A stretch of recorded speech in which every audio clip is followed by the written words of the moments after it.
So today I'm going to start our next topic, that is eCRM strategies. Okay, am I audible clearly? Yes, sir. Okay, Yes, sir, so audible. is my presentation visible to you all? Yes, sir, visible. Okay, so we are going to start our next topic, that is eCRM strategy, and this is last topic of Unit 3 of Web Technology and E-commerce. Code for this subject is KMBIT 02. Okay, so this is Professor Alok Singh. Now, for further references or for further readings, you may access following references, like you may refer your textbook for this topic, as well as this is one of means Sodh Ganga thesis that you may refer. Okay, and these 3, 4, 5 are some blocks that you may refer for further study. Okay. So now the first topic that we are going to discuss is eCRM strategies. So we have talked about the eCRM in last class. Okay. So if you see about the strategies to follow, so here is a list of some of the strategies that you need to follow. Okay. So like जैसे ये विस्कर्चन है ना at L 2006 identify the 6 strategic practices for converting customers from defectors into fans. Okay, and they are means defector into fan means जो पहले generally क्या होता है, customers का नेचर क्या है बेसिकली कि डिफेक्ट आइडेंटिफाई करना है ना, कुछ भी पर्टिकुलर या कुछ भी एक पर्टिकुलर आप प्रोडक्ट या सर्विस अगर आप सेल कर रहे हैं, ठीक है, तो कस्टमर क्या मतलब ब्रांड इमेज किस तरीके से बनती है जब वो प्रोडक्ट जाए, ट्रस्टवर्दी किस तरीके से होगा कि डिफेक्ट्स आपके कम से कम निकले, ठीक है, हो ही ना, जो भी प्रोडक्ट हो सारे आइडेंटिकल हो, यूनिफॉर्म हो, ये सभी बेसिक कॉन्सेप्ट्स हैं जो कि ऑपरेशंस के आपको ध्यान में रखने चाहिए। अपने जो डिफेक्टर्स हैं कह सकते हैं कस्टमर्स, उनको आप फैन में कन्वर्ट कर सकते हैं, ठीक है। तो अगर आपको डिफेक्टर्स को फैन में कन्वर्ट करना है तो you need to also deploy operations practices, तो आपको अप्लाई करनी ही है, उसके साथ साथ राइट eCRM स्ट्रेटजीज भी आपको अप्लाई करने की जरूरत है, ठीक है। तो ये एक रिसर्च में इन्होंने बताया 2006 में कि appeal to heart and capture the minds. Okay, तो फर्स्ट स्ट्रेटजी क्या है कि appeal to heart and capture the minds. Okay, जैसे अभी आजकल लेटेस्ट आप स्विगी का ऐड देख रहे हैं, ठीक है, तो उसमें 2 ऐड आ रहे हैं। एक में तो है कि हम ऑलरेडी 1 करोड़ से जो मतलब करोड़ों कस्टमर्स को हम डिलीवर कर चुके हैं लॉकडाउन के बाद, ठीक है। तो एक ये नया पैरामीटर मतलब कह सकते हैं ना कि अपील टू हर्ट, कि अब ये सेफ है, हम सेफ मैकेनिज्म अडॉप्ट करते हैं। और इवन आप उसमें स्विगी या जोमेटो में जाइए तो तमाम कैटेगरी उन्होंने क्रिएट कर दी, न्यू अराइवल है, ठीक है, सेफ्टी अगर आप अटमोस्ट सेफ्टी चाहते हैं तो वो भी रेस्टोरेंट उन्होंने अलग से क्लासीफाई कर रखे हैं कि जहाँ पर मास्क और प्रॉपर कह सकते हैं सैनिटाइजेशन प्रोसेस को फॉलो करते हुए, जो WHO की गाइडलाइन है उसको फॉलो करते हुए वो रेस्टोरेंट जो डिलीवरी कर रहे हैं उनको अलग फिल्टर किया हुआ है। इवन आप भी कभी भी जा करके वहां पर देख सकते हैं उनके ऑपरेशंस को, ठीक है। तो ये बेसिकली आप देखें तो appeal to hearts and capture the mind, ठीक है। तो basically you need to focus और मीन्स जब आप प्रमोट करें अपने कह सकते हैं पर्टिकुलर ई कॉमर्स पोर्टल को और eCRM स्ट्रेटेजी अगर आप अप्लाई करते हैं, ठीक है, तो you need to appeal to hearts of customer, okay, and capture the mind of customer. Okay, so focus on providing product that delight customer and communicate in a tempting way, ठीक है। तो आपको focus किस में करना चाहिए कि आप वो प्रोडक्ट या सर्विस उसको कस्टमर को डिलाइट करें और उसको एक टेम्पटिंग वे में बताएं। जैसे स्विगी का आप दूसरा ऐड देखिए जो कहते हैं ना गुलाब जामुन वाला ऐड जो आता है, ठीक है, तो उसमें क्या है कि करोड़ों लोग तो मंगा चुके हैं, ठीक है, और वो ये भी है कि अगर उसका हम देखें कि क्या इमेज या क्या इम्पैक्ट वो कंज्यूमर के परसेप्शन मतलब कह सकते हैं कंज्यूमर में जो परसेप्शन बिल्ड हो रहा है, ठीक है, तो उसमें क्या इम्पैक्ट नोटिस किया जा सकता है कि मतलब हम स्मॉलर अमाउंट में भी डिलीवरी करते हैं, ठीक है, और लॉकडाउन के बाद कई सारे कंज्यूमर्स ने हमसे डिलीवरी ली है, ठीक है। तो दैट इज बेसिकली एक तरीके का ये एक इमेज बनाई गई, image appeal to heart and capture the minds. Okay, so is it clear? Okay, next is target prospects with precision, ठीक है। तो carefully mine analyze segment and approach individual customer with targeted offers.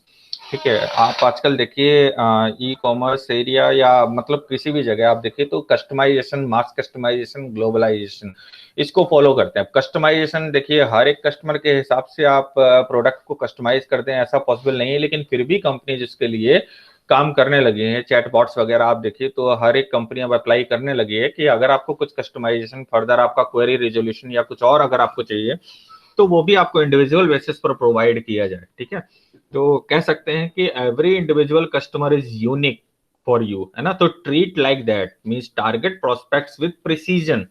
ठीक है, तो carefully mind वो जो customer हैं जो डिससेटिस्फाइड हैं या आपकी सर्विसेज से कह सकते हैं कि मॉडरेट सिचुएशन में है, तो जनरली उनको क्या करेंगे आप फिल्टर करके निकालेंगे, उनके जो सेटिस्फेक्शन पैरामीटर हैं उनको कंसीडर करेंगे और उनको भी कोशिश करेंगे कि जो वो कंज्यूमर हैं जो कि डिससेटिस्फाई हैं या मॉडरेट लेवल पर है उनको किस तरीके से सेटिस्फाइड कंज्यूमर में कन्वर्ट किया जाए। तो carefully mine, analyse and segment and approach individual customer with targeted offers.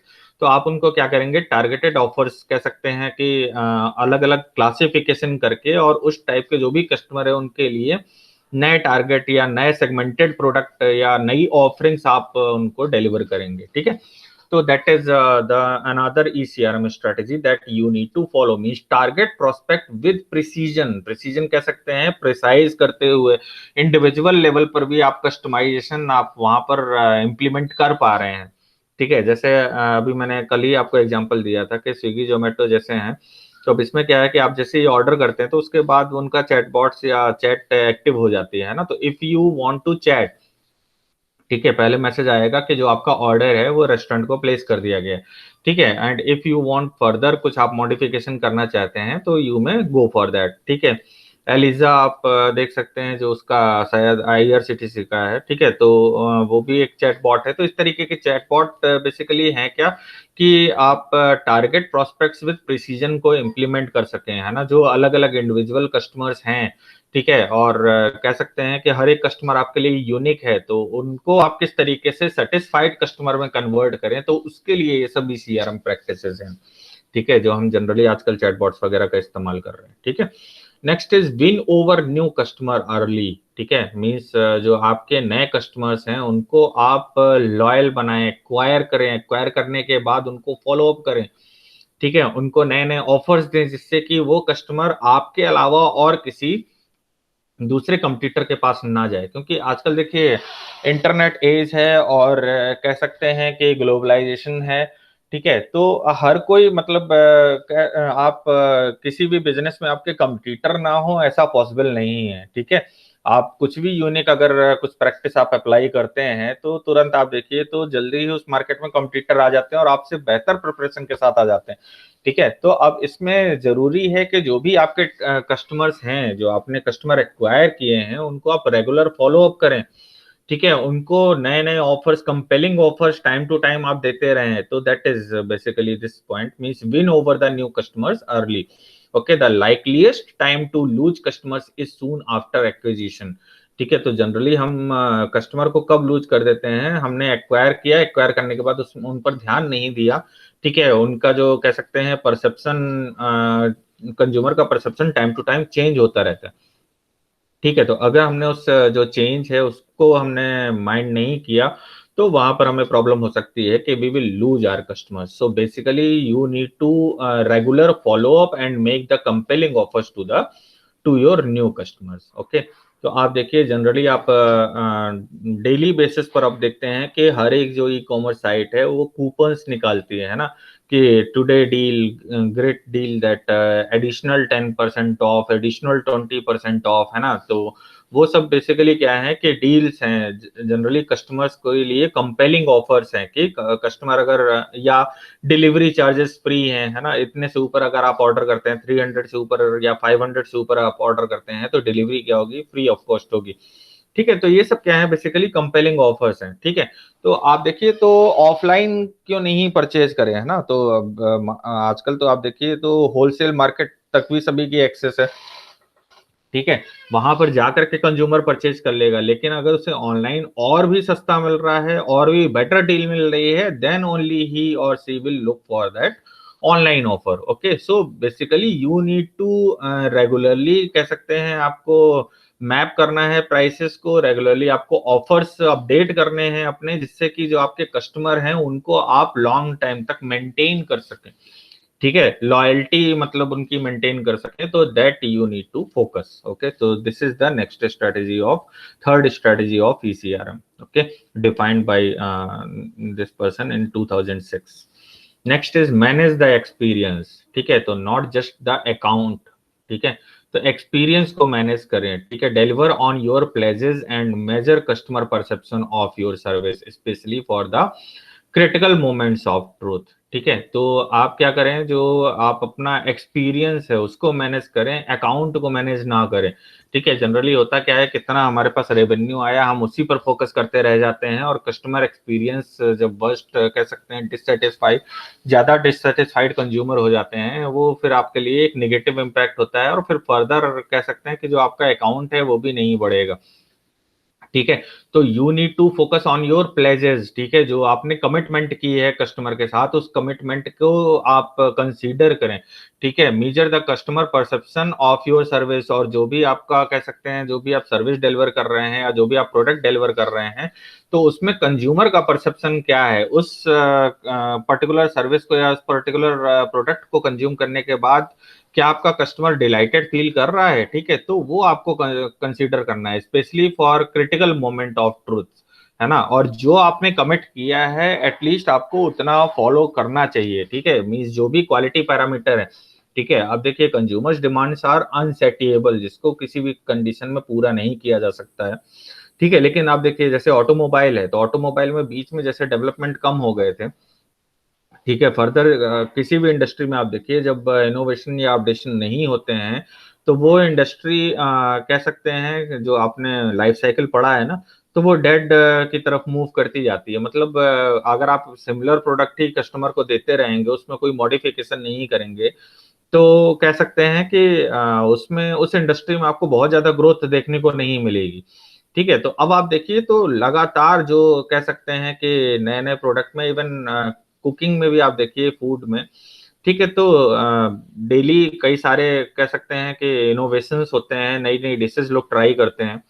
ठीक है, और आप देखिए तो और इसके अलावा आप देखिए रेफ्रिजरेटर, टेलीविजन, जो कि स्टेबल प्रोडक्ट माने जाते थे, ये एक बार आपने ले लिया उसके बाद 10-15 साल तक आप सोचेंगे भी नहीं। ठीक है, लेकिन अब उसमें देखिए तो नए नए फीचर्स इतने आ रहे हैं कि आप अगले 3-4-5 साल में ही उसके बारे में सोचने लगते हैं। पहले फोन के केस में, सेलफोन के केस में, नोकिया का फोन रिलायबल माना जाता था ना, ड्यूरेबल माना जाता था, 4-4 5-5 साल तक लोग चलाते थे उसे। ठीक है, अब कौन ऐसा कस्टमर है जो 1 या 2 साल में अपना फोन नहीं चेंज कर लेता है। ठीक है, तो that is what basically manage the experience. ठीक है, कंज्यूमर एक्सपीरियंस को आप मैनेज करें, जो परसेप्शन कस्टमर का चेंज हो रहा है आपकी सर्विसेज या प्रोडक्ट के रिगार्डिंग, तो उस परसेप्शन के हिसाब से अपने आप को सस्टेनेबल बनाएं। ठीक है, और जो आपके क्वालिटी पैरामीटर जो आप फॉलो कर रहे हैं, उनको लगातार इंप्रूव करते रहें, कंटिन्यूस इंप्रूवमेंट आप उसमें फॉलो करें। So that is basically next year ECRM strategy. Okay. Next is dare to be different. अब देखिए इसमें वही पॉइंट कह रहा है कि इनोवेट, है ना, रेगुलर इनोवेट। अगर आपको कह सकते हैं सस्टेनेबिलिटी पॉइंट देखना है, तो आपको लगातार अपने आप को चेंज करना पड़ेगा। ठीक है, जैसा जैसे कह सकते हैं कि सोसाइटी में ट्रेंड चेंज हो रहा है, वैसे वैसे आपको भी। इसमें मैं आपको एग्जांपल देता हूँ, Rooh Afza.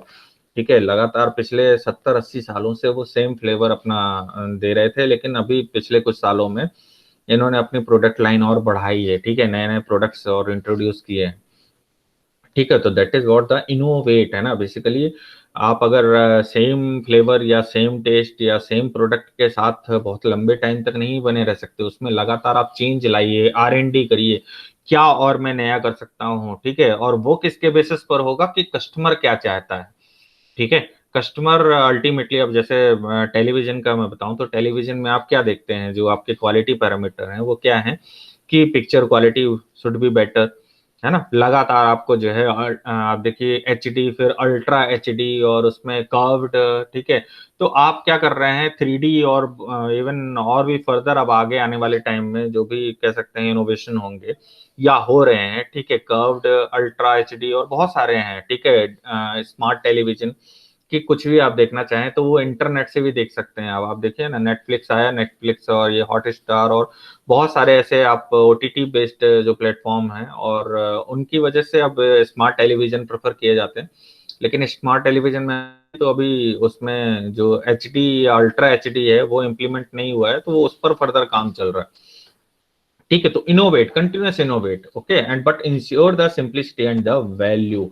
Value is the worth to the customer, okay, perceived value जो कि आप कस्टमर को प्रोवाइड करना चाहते हो। तो डेयर टू बी डिफरेंट, है ना, you need to follow that differentiation strategy that is given by Michael Porter, ठीक है, father of strategy. So you need to focus differentiation part also, means innovation part also, okay. So this is also a key strategy of ECRM. Next is the let customers do the talking, है ना, customers को आप interact करने दें। पहले क्या होता था कि पहले उतना ज्यादा कम्युनिकेशन नहीं था, है ना। अब क्या है, सोशल मीडिया प्लेटफॉर्म है, इवन आपको अपना भी चैट बॉक्स आपको एक्टिव रखना पड़ता है, ठीक है, आप उसको डिसेबल नहीं कर सकते हैं। जो भी आपको एक्सपीरियंस मिला है, जो भी रेटिंग मिली है, वो भी आप देखिए तो प्रोडक्ट की रेटिंग के बेस पर ही कस्टमर आपको आपसे प्रोडक्ट परचेज करता है।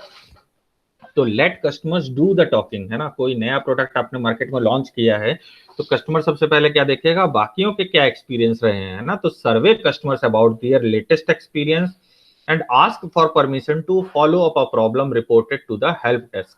अगर कोई कह सकते हैं जो निगेटिव रिव्यूअर्स हैं उनको आप एक्सक्लूसिवली कंसीडर कर सकते हैं, उनकी जो प्रॉब्लम्स हैं उनको कंसीडर कर सकते हैं, उनसे बात कर सकते हैं। लेकिन ये है कि let customers do the talking, है ना। तो कस्टमर्स को आप आपस में बात करने दें। देखिए, वर्ड ऑफ माउथ मैंने बताया था कि एक बहुत सक्सेसफुल स्ट्रेटेजी है मार्केटिंग की, ठीक है।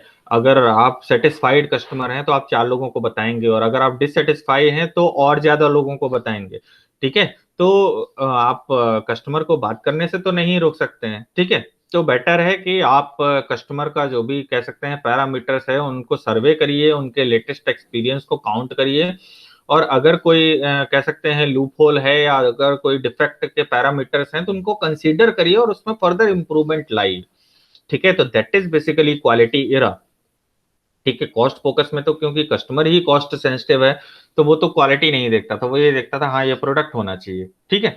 लेकिन अब क्या है, परचेजिंग पावर बढ़ गई है तो कस्टमर क्या देखता है कि क्वालिटी पैरामीटर, है ना, हाईएस्ट क्वालिटी क्या मार्केट में सबसे अच्छा है जो मैं एक्वायर करूं, जो मैं परचेज करूं। तो this brings additional qualitative insight into the organization. So this is all about the basic ECRM strategies that you need to follow while considering ECRM. Okay. So if you have any doubt or query regarding this point, you may ask. Is there any query or doubt?